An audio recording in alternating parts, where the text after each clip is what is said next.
নমস্কার বন্ধুরা, আমার চ্যানেলে আপনাদের সকলকে স্বাগত। আজকের ভিডিওয়ে আমি আলোচনা করব ভারত এবং সাউথ আফ্রিকার বিরুদ্ধে যে ভারতীয় টেস্ট স্কোয়াড ঘোষণা হয়ে গেল তার অ্যানালিসিস অবশ্যই থাকবে আজকের ভিডিওতে।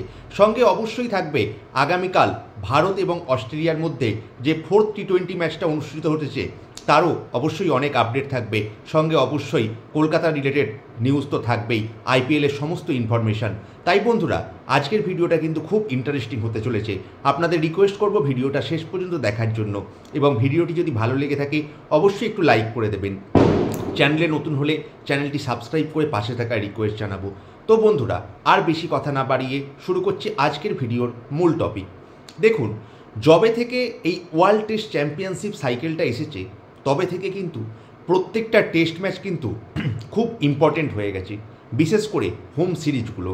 কারণ এখন একটা মাত্র টেস্টও কিন্তু ডেড রাবার হয় না।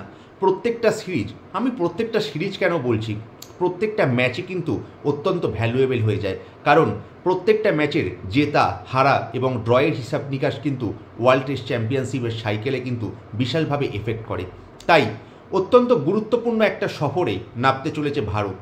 ওয়েস্ট ইন্ডিজকে ঘরের মাঠে 2-0 হারার পরে এবার ভারতের লক্ষ্য হচ্ছে সাউথ আফ্রিকা। এই সাউথ আফ্রিকা কিন্তু বর্তমান রিগেন ওয়ার্ল্ড টেস্ট চ্যাম্পিয়ন। এই সাউথ আফ্রিকা কিন্তু অস্ট্রেলিয়াকে হারিয়ে চ্যাম্পিয়নশিপের শিরোপা জিতেছিল। আর ঘরের মাঠে এক বিশাল বড় পরীক্ষার সামনে পড়তে চলেছে ভারতীয় দল। যদিও ঘরের মাঠে সবসময় কিন্তু ভারত কিন্তু অত্যন্ত শক্তিশালী। তাই অ্যাজ এ ক্রিকেট ফ্যান এবং অ্যাজ এ ক্রিকেট অ্যানালিসিস্ট আমি এক্সপেক্ট করছি ভারত কিন্তু 2-0 ব্যবধানে হারাবে সাউথ আফ্রিকাকে। তবে it's very early to say, কারণ সাউথ আফ্রিকাও কিন্তু ওয়ার্ল্ড চ্যাম্পিয়ন। তারা একটা শক্তিশালী স্কোয়াড নিয়ে অবশ্যই ভারতে আসবে। তো আজকে সেই বহু প্রতীক্ষার অবসান হলো।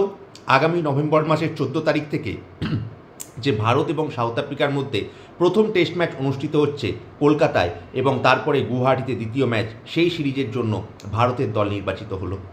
মোটামুটি অ্যাজ এক্সপেক্টেড ভারতীয় দল নির্বাচিত হয়েছে।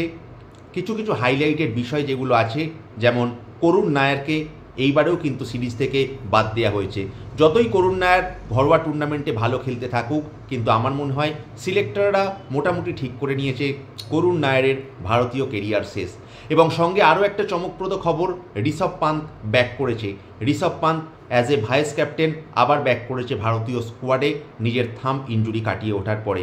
তো আমরা উইকেট কিপার হিসাবে আবার এই সিরিজে দেখতে চলেছি ঋষভ পান্তকে। আর যে ব্যাপারটা রয়েছে সেটা হচ্ছে মোহাম্মদ সামির এক্সক্লুশন। এটা কিন্তু একটা বিশাল বড় আপডেটেড নিউজ। কারণ মোহাম্মদ সামি কিন্তু বর্তমান সময়ে বাংলার হয়ে রঞ্জি ম্যাচ খেলছে, এবং বাংলার হয়ে পরপর দুটো রঞ্জি ম্যাচে কিন্তু 15 উইকেট নিয়েছে এবং অসাধারণ ফর্মে আছে। দুটো ম্যাচই বাংলাকে জয়লাভ করিয়েছে। কিন্তু তারপরেও কিন্তু সিলেক্টররা নজর সরিয়ে নিয়েছে এই মোহাম্মদ সামির ওপরে। তাহলে কি মোহাম্মদ সামির কেরিয়ার কি শেষ হয়ে গেল? একদমই না। কারণ গৌতম গম্ভীর নিজেই বলেছিল, যখন মোহাম্মদ সামি চোট সারিয়ে নিজের ফিটনেস পরীক্ষা দিতে পারবে তখন কিন্তু ভারতীয় দলে সিলেক্ট হয়ে যাবে। তবে একটা কথা মাথায় রাখুন, এই টেস্ট সিরিজটা হচ্ছে ভারতের মাটিতে। এখানে দুটো পেসারই এনাফ। কারণ একটা 11 ম্যান স্কোয়াডে কিন্তু আপনি দুটোর বেশি পেসার কখনোই খেলাবেন না। সেখানে মোহাম্মদ সিরাজ এবং জাসপ্রীত বুমরা তো রয়েছে, সঙ্গে আকাশদীপ সিলেক্টেড হয়েছে। It's also good selection. অবশ্যই আমরা এক্সপেক্ট করব মোহাম্মদ সামি একজন true warrior. Mohammed Shami domestic ক্রিকেটে ভালো খেলবে, আইপিএলেও ভালো করে অবশ্যই 2027 ওয়ার্ল্ড কাপের জন্য ফিট থাকবে, এবং একটা মরণবাচন চেষ্টা করবে যে 2027 ওয়ার্ল্ড কাপের আগে যেভাবে হোক ভারতে কামব্যাক করতে পারে। তাই আমার মনে হয় it's not the end of the road for Mohammed Shami. Mohammed Shami অবশ্যই ভারতীয় ক্রিকেটে কামব্যাক করবে। এই সিরিজে না হলেও আগামী সিরিজে যখন বিদেশে কোনো টুর্নামেন্টে যাবে মোহাম্মদ সামি অবশ্যই ব্যাক করবে। তো এছাড়া ভারতের যে টিমটা সিলেক্টেড হয়েছে এটা মোটামুটি as expected. Shubman Gill captain, deputy হিসাবে ঋষভ পান্ত রয়েছে, ব্যাটসম্যান KL রাহুল, যশস্বী জয়সওয়াল, সাই সুদর্শন, দেবদত্ত পাডিক্কাল আছে, উইকেট কিপার হিসেবে ঋষভ পান্তের ব্যাকআপ ধ্রুব জুড়েল, এবং ভারত যেহেতু ম্যাচ হচ্ছে স্পিনার অনেকগুলো থাকবে, আকসার প্যাটেল, রবীন্দ্র জাদেজা, ওয়াশিংটন সুন্দর, কুলদীপ যাদব রয়েছে, সঙ্গে 3 জন ফাস্ট বোলার জাসপ্রীত বুমরা, মোহাম্মদ সিরাজ এবং আকাশদীপ। তো ভারতের প্লেইং 11 আমার মনে হয় মোটামুটি এইরকমই হবে, যে অবশ্যই যশস্বী জয়সওয়াল, KL রাহুল ওপেন করবে। 3 নম্বর পজিশনটা সাই সুদর্শনকেই দেওয়া হচ্ছে, কারণ সিলেক্টররা মোটামুটি ঠিক করে নিয়েছে সাই সুদর্শন তিনিই ব্যাট করবে। 4 নম্বরে অবশ্যই ক্যাপ্টেন শুভমন গিল, 5-এ ঋষভ পান্ত, 6 রবীন্দ্র জাদেজা বা 5 রবীন্দ্র জাদেজা, 6 ঋষভ পন্থ, তারপর 2 জন স্পিন অলরাউন্ডার অবশ্যই ওয়াশিংটন সুন্দর এবং অক্ষর প্যাটেল। 9 নম্বরে যেহেতু ভারতীয় কন্ডিশনে খেলা হচ্ছে ট্রাই করা যেতেই পারে কুলদীপ যাদবকে, এবং 10-11তে জাসপ্রীত বুমরা, মোহাম্মদ সিরাজ। তবে অক্ষর প্যাটেলের জায়গায় মেবি নীতিশ রেড্ডিকে খেলানো যেতে পারে, তবে আমার মনে হয় না সেরকম করবে, কারণ ভারতীয় কন্ডিশনে 4 জন স্পিনার থাকলে কিন্তু ভারতীয় দল অত্যন্ত ভালো খেলবে। ওয়াশিংটন সুন্দর, অক্ষর প্যাটেল, রবীন্দ্র জাদেজা এবং কুলদীপ যাদব, এই স্পিনের মায়াজালে কিন্তু ভারত সাউথ আফ্রিকাকে বসে আনবে বলেই আমার মনে হয়। এই হলো ভারতের মোটামুটি টেস্ট স্কোয়াড নিয়ে আপডেট। এরপরে যে গুরুত্বপূর্ণ আপডেটটা ভেসে আসছে সেটা হলো আগামীকাল ভারত এবং অস্ট্রেলিয়ার মধ্যে অস্ট্রেলিয়ার মাটিতে 4th টি20 ম্যাচটা অনুষ্ঠিত হচ্ছে। এই ম্যাচটা কিন্তু অত্যন্ত গুরুত্বপূর্ণ ম্যাচ, কারণ টি20 সিরিজের প্রথম ম্যাচটা বৃষ্টির জন্য ভেস্তে গেছিল, সেকেন্ড ম্যাচ অস্ট্রেলিয়া জয়লাভ করেছিল, থার্ড ম্যাচ ভারত জিতেছে। তাই এই ম্যাচটা যে দল জিতবে সেই দল কিন্তু সিরিজ আর হারার কোনো সম্ভাবনাই থাকবে না। তাই এই ম্যাচটা অত্যন্ত গুরুত্বপূর্ণ হতে চলেছে। এই ম্যাচে দেখুন সবথেকে যে আলোচ্যর বিষয় হচ্ছে সেটা হলো শুভমন গিল। এই শুভমন গিল কিন্তু বর্তমান সময়ে টি20 ক্রিকেটে খুব একটা ভালো খেলছে না, তাই শুভমন গিলের ওপর একটা প্রেসার আসছে, আবার ভাইস ক্যাপ্টেনও হয়ে গেছে। তাই শুভমন গিল নিজে চাইবে একটা ভালো পারফরমেন্স করতে, এবং সঙ্গে সঙ্গে আর্শদীপ সিং কি এই ম্যাচে আগেরবারের মতোই খেলবে? আমার মনে হয় আর্শদীপ সিংয়েরই খেলানো উচিত, কারণ গত ম্যাচে আর্শদীপ সিং, জাসপ্রীত বুমরা যথেষ্ট ভালো বল করেছে। হর্ষিত রানাকে ব্যাকআপ হিসাবেই বসে থাকতে হবে বলে আমার মনে হচ্ছে। তবে সামান্য যে একটা চিন্তার বিষয় সেটা হচ্ছে থার্ড ফাস্ট বোলার।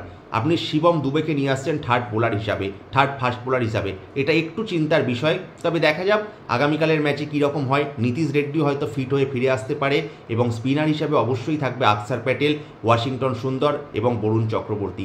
ওয়াশিংটন সুন্দর কিন্তু গত ম্যাচে বল হাতে একটি বলও না করলে কিন্তু যথেষ্ট অ্যাটাকিং ব্যাট করে ভারতকে ম্যাচটা জিতিয়ে দিয়েছিল।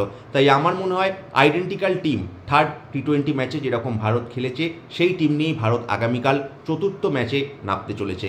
তো এটা মোটামুটি ছিল ইন্ডিয়ার আগামীকালের যে অস্ট্রেলিয়ার সঙ্গে ম্যাচ তার যে আপডেটটা, এবং সঙ্গে অবশ্যই থাকছে কলকাতা নাইট রাইডার্সের আপডেট, কারণ প্রত্যেক দিনের মতোই আমি কলকাতা নিয়ে যখনই কোনো আপডেটেড আসে কেকেআর নিয়ে আপডেটেড নিউজ আপনাদের সামনে তুলে ধরার চেষ্টা করি। কারণ আমরা সকলেই জানি, আমি নিজেও একজন কেকেআরের বড় ফ্যান, অনেক কেকেআরের ফ্যানরা কিন্তু ওয়েট করে থাকে কখন কলকাতা নাইট রাইডার্স রিলেটেড আমি কোনো আপডেট নিউজ আসবো। তবে এখন কিন্তু তেমন কোনো আপডেট নেই।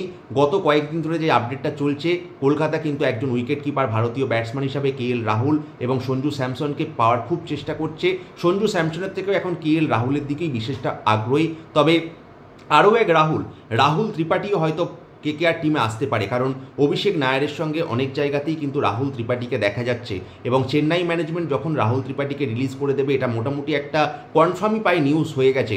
তো কলকাতা চাইছে যে রাহুল ত্রিপাঠীকে আবার যেন কেকেআর দলে নিয়ে নিতে, কারণ রাহুল ত্রিপাঠী আগেও কেকেআরের হয়ে খেলেছে এবং টপ অর্ডারে খুব ভালো পারফরমেন্স করেছে। তাই যদি রাহুল ত্রিপাঠীকে কেকেআর টার্গেট করে, it's not bad option, it's really good option. তাহলে ভারতীয় যে কোর এটা কিন্তু খুব মজবুত হবে। তাই কেকেআর নিয়ে মোটামুটি আজকের ভিডিওতে এইরকমই আপডেট ছিল।